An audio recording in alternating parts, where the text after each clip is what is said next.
Today's hearing focuses on the importance of long-term certainty and stability for the Highway Trust Fund. This timely discussion is part of a series of subcommittee hearings as we work to develop and enact an on-time, multi-year surface bill. Congress created the Highway Trust Fund in 1956 to provide a dedicated federal revenue source based on a user-pays model for the construction of the interstate highway system. Congress began with a 3 cents per gallon excise tax on gasoline allocated to the trust fund. Currently, the Highway Trust Fund is funded by excise taxes on gas and diesel fuels, as well as taxes on truck tires, truck and trailer sales, and heavy vehicle users, with the most recent adjustment to the tax on gas and diesel fuels in 1993. Since 2001, spending from the Highway Trust Fund has exceeded its revenues. During the most recent fiscal year, the Highway Trust Fund collected nearly $50 billion in revenues and interest, but spent $70.6 billion, a deficit of more than $20 billion, which is a pretty significant gap.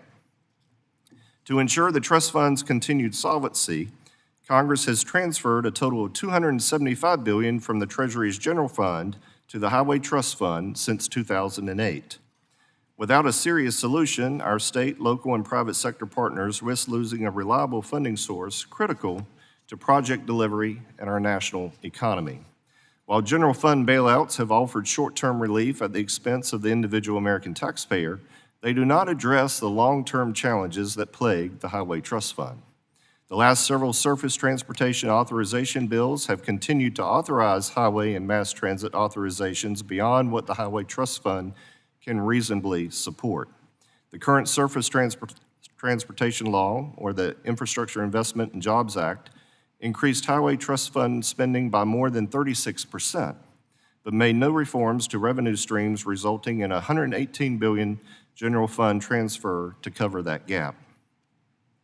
Now, there are a number of different thoughts about how to address the fundamental structural challenges of the current funding mechanism to fund the Highway Trust Fund, and all have their pros and cons.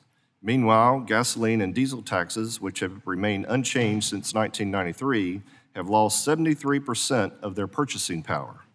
If Congress had chosen to index the gas and diesel taxes to inflation back in 1993, an additional $480 billion in federal revenues would have been raised, most of which would have been deposited into the Highway Trust Fund. Obviously, gas tax revenue will continue to decline as cars become more fuel efficient. Electric vehicles require no fuel and therefore obviously are not paying into the Highway Trust Fund. CBO estimates gas tax revenues, the majority of the trust fund receipts, will decline by nearly 40% over the next decade. Fortunately, this committee is intent on addressing this shortfall in a fair and equitable manner. Through reconciliation, this committee will propose a $200 annual registration fee on electric vehicles at the federal level, which will raise tens of billions of dollars in additional revenue for the Highway Trust Fund over the next decade to better ensure that all users of our roads are paying to maintain those roads. While a step in the right direction and the first real attempt by Congress to address the trust fund solvency problems in more than 30 years, this fee alone, of course, will certainly not solve the estimated $142 billion shortfall. Given that backdrop, we look forward to hearing from our witnesses on potential solutions and new innovative methods we might employ to fund our surface transportation programs. And so, therefore, I thank each of you for being here today.